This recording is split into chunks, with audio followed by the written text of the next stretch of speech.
BNP জাতির সাথে প্রতারণা, ধোঁকা এবং গাদ্দারি করে তাদের যাত্রা শুরু করেছে। এবার বিএনপি গর্ব করে বলে ৭১ও তাদের, ৯০ও তাদের, ২৪ও তাদের, সব কিছু তাদের, আর কারো কিছু নেই।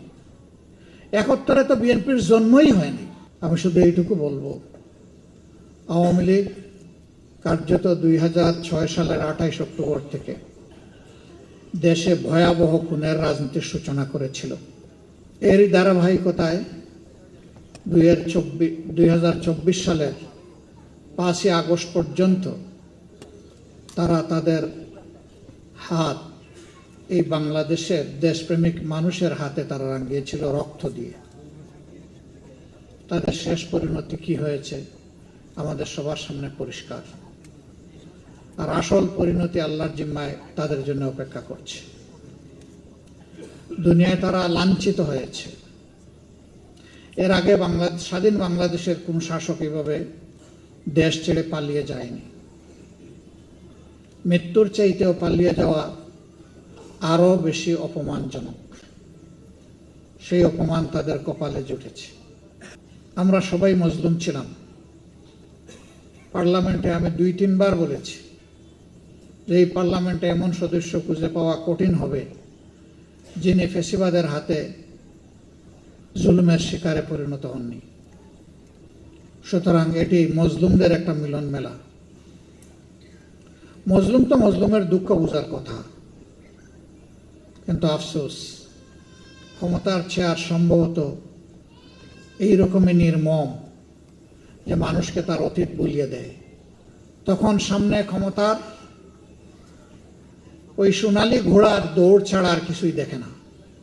বর্তমান সরকারি দল সংসদ নির্বাচনের ইঞ্জিনিয়ারিং তারা স্বীকার করে নিয়েছে সংসদের ভিতরে। স্থানীয় সরকার প্রতিমন্ত্রী মীর শাহে আলম তিনি বলেছেন ছাত্ররা আন্দোলন করে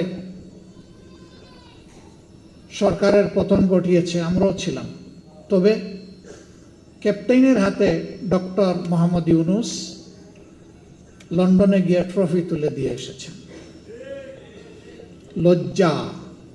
আন্দোলন যে ছাত্ররা করেছে সেই ছাত্র এবং তাদের মা বাবারা মিলে যাকে দেশের ক্ষমতায় বসাতে চাবে তারাই বসবে। ডক্টর ইউনূস যদি এটা করে থাকেন আমি এইটারও নিন্দা জানাই।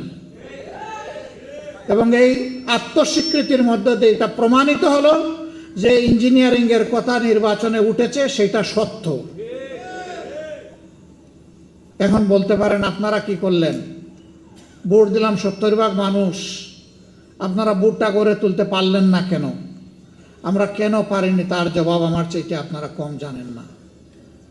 তবে এটা ঠিক, আমি সেদিন পার্লামেন্টে বলেছিলাম গুগু বারবার দান খেতে আসে, কিন্তু কপাল যখন মন্দ হয় তখন কিন্তু জালে বেঁধে যায়। ইনশাল্লাহ গুগু বেঁধে যাবে, দেরি হবে না ইনশাল্লাহ। বিএনপি জাতির সাথে প্রতারণা, ধোঁকা এবং গাদ্দারি করে তাদের যাত্রা শুরু করেছে। এবার বিএনপি গর্ব করে বলে ৭১ও তাদের, ৯০ও তাদের, ২৪ও তাদের, সব কিছু তাদের, আর কারো কিছু নেই। ৭১ তো বিএনপির জন্মই হয়নি। ৭১ তাদের হয় কিভাবে? এখন যদি বলে যে ৭১ শহীদ প্রেসিডেন্ট জিয়াউর রহমান স্বাধীনতার ঘোষণা দিয়েছেন এবং যুদ্ধ করেছেন, সেই কারণে হ্যাঁ ঘোষণা উনি দিয়েছেন, প্রথমবার নিজের পক্ষ থেকে, দ্বিতীয়বার আরেকজনের পক্ষ থেকে। আর যুদ্ধ উনি করেছেন আমরা অবশ্যই সম্মান করি, কিন্তু এককভাবে যদি একক ক্রেডিট এক ব্যক্তিকে সব কিছু দেওয়া হয় তাহলে বাকি যোদ্ধাদের পজিশন কোথায় থাকে? এইটাও যুদ্ধকে কুক্ষিগত করার আগের আমলে যারা ছিল ফেসিবাদী আমলে তারাও এইভাবে করেছে, এবং তারা করতে গিয়ে লজ্জাজনকভাবে জিয়াউর রহমান সাহেবকে পাকিস্তানের দালাল, চোর কোনো কিছু বলতেই বাদ দেয় নাই। আমরা ওই রাজনীতি আর দেখতে চাই না। আপনারা সাক্ষী, এই জুলাই যুদ্ধের পরে অনেকে কার কত সদস্য দলীয় শহীদ হয়েছে তার ভাগ বাটোয়ারা করেছেন। আমরা সেদিন প্রতিবাদ করে বলেছিলাম আমরা এটা নিন্দা জানাই। শহীদরা কোনো দলের প্রপার্টি নয়,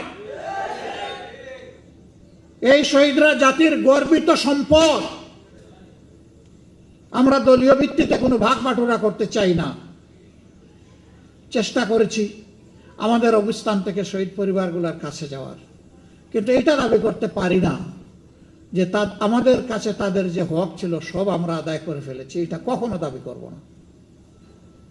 তবে এটা নির্দ্বিধায় বলবো, আগে বলেছি এখনো বলছি, ছিলাম আপনাদের সাথে পরিবারের সদস্য হিসাবে, এখনো আছে এবং থাকবো ইনশাল্লাহ। এই ভাইদের প্রতি, এই বোনদের প্রতি আমরা গভীরভাবে কৃতজ্ঞ। জীবনের সব কিছু দিয়েও তাদের ঋণ পরিশোধ করা সম্ভব নয়। সংসদে আমরা দাবি করেছিলাম, যেহেতু সবাই মজলুম, যেহেতু মাসের পর মাস সেখানে বসে আপনারা কনসেনসাস পরিষদে, ঐক্যমত্য পরিষদে কথা বলেছেন, কমিশনে, যেহেতু আপনারাই প্রথম দাবি করেছিলেন যে আপনারা গণভোট চান, যেহেতু আপনাদের নেতাও বলেছেন যে গণভোটে হ্যাঁ বলেন, আমরাও বলেছি আল্লাহর রাস্তায় গণভোটটাকে ফেলে দিবেন না। 70% মানুষের রায়কে যদি ফেলে দেন, এই দেশবাসীকে অপমান করার সামিল হবে। তারা আমাদের কথা শুনেননি। তাদের ওই ইঞ্জিনিয়ারিং এর মাধ্যমে 2/3 যেটা, সেইটার বলেই তারা অনেকটা গায়ের জোরে এইটাকে ফেলে দিলেন। দেখবেন সংসদে দাঁড়াইলেই তারা বলে সুষ্ঠু নির্বাচনের মাধ্যমে এই সংসদ গঠিত হয়েছে। যে জীবনে কখনো মিথ্যা কথা বলে না, তার কসমকে বলার প্রয়োজন হয় না যে আমি সত্য বলছি, কারণ মানুষ জানে যে সে সত্যবাদী। কিন্তু যে মিথ্যা বলে তাকে এই কসমকে বলতে হয় এই কথাটা আমি সত্য বলছি, কারণ মানুষ জানে সে মিথ্যাবাদী। এই জন্য তার কথা মানুষ বিশ্বাস করবে না। শেষমেশ দেখেছেন, শেষ দিন আমরা যখন সংসদ থেকে ওয়াক আউট করে বের হয়ে আসি, সেই দিন সত্যিকার অর্থে ফ্যাসিবাদের পক্ষে অবস্থান নিয়েছে দৃঢ়ভাবে বিএনপি, আমরা তার বিপক্ষে অবস্থান নিয়েছিলাম।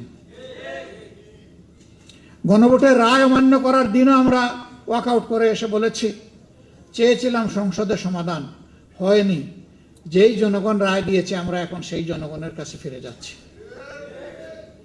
আর যেদিন এই সমস্ত কমিশনগুলো, আমার 2-1 বন্ধু বলেছেন, আমি নাম নিচ্ছি না, নিতে কোনো অসুবিধা নাই, গুম কমিশন, মানবাধিকার কমিশন, তারপরে আপনার এই কি বলে পুলিশ সংস্কার কমিশন, পিএসসি, যেগুলো মানুষের জীবনের সাথে সম্পর্কিত, দুদক মানুষের নিরাপত্তার সাথে সম্পর্কিত, ফ্যাসিবাদকে ঠেকায় দেওয়ার জন্য প্রয়োজন, এই সব কিছু অবলীলায় ওই গায়ের জোরে, আবার ওই 2/3, গায়ের জোর মানে 2/3, ওই 2/3 বলে তারা ফেলে দিল।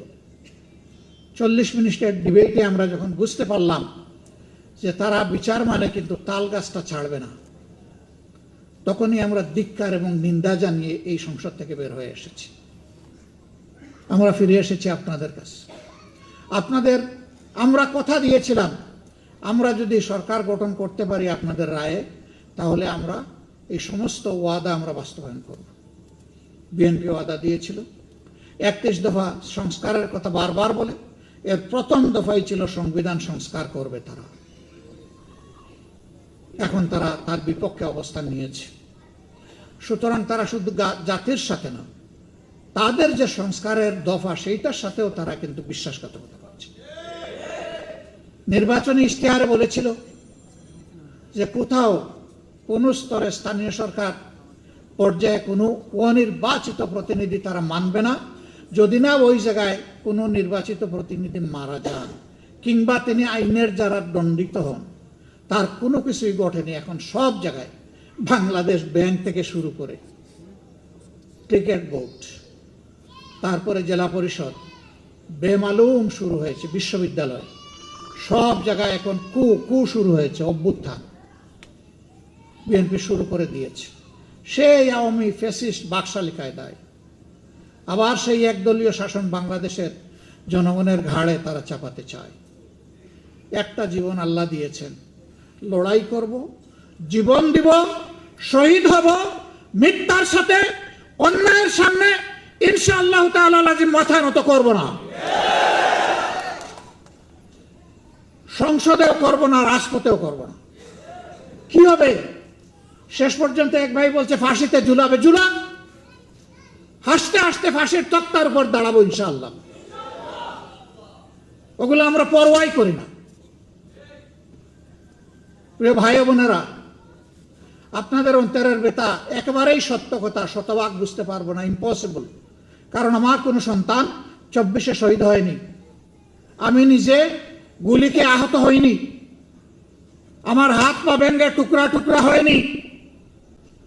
সুতরাং যাদের কলিজার টুকরা শহীদ হয়েছে, যারা লড়াই করতে গিয়ে নিজেরা আহত হয়েছে, তাদের দুঃখটা তারাই 16 আনা বুঝতে পারবে, আমি পারবো না। কিন্তু মানুষ হওয়ার কারণে আল্লাহ যে মানবিক মনটা দিয়েছেন, এইটা দিয়ে চেষ্টা করি যে দেখি এই দুঃখী মানুষগুলার কিছুটা হলেও দুঃখ বুঝতে পারি কিনা।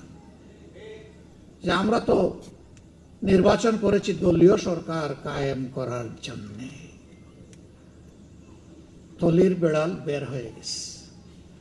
জনগণের সরকার কায়েম করার জন্য নয়, দলীয় সরকার কায়েম করার জন্য। ভাই বোনেরা, আমরা সেই দুঃখ, ক্ষোভ, যন্ত্রণা, বেদা এবং ঘৃণা নিয়ে সেদিন ওয়াকআউট করেছি। আমরা আপনাদেরকে কথা দিচ্ছি, যতদিন সংসদের ভিতরে লড়াই করতে পারবো ততদিন থাকবো, এর বাইরে 1 মিনিটও থাকবো না। আমরা দৃঢ় আস্থাশীল, পরাজয় হবে চূড়ান্তভাবে ফেসিবাদের, বিজয় হবে জনগণের। ইনশাআল্লাহ এই বিজয়ে কোনো আপোষ নাই, আমরা একসাথে থাকবো।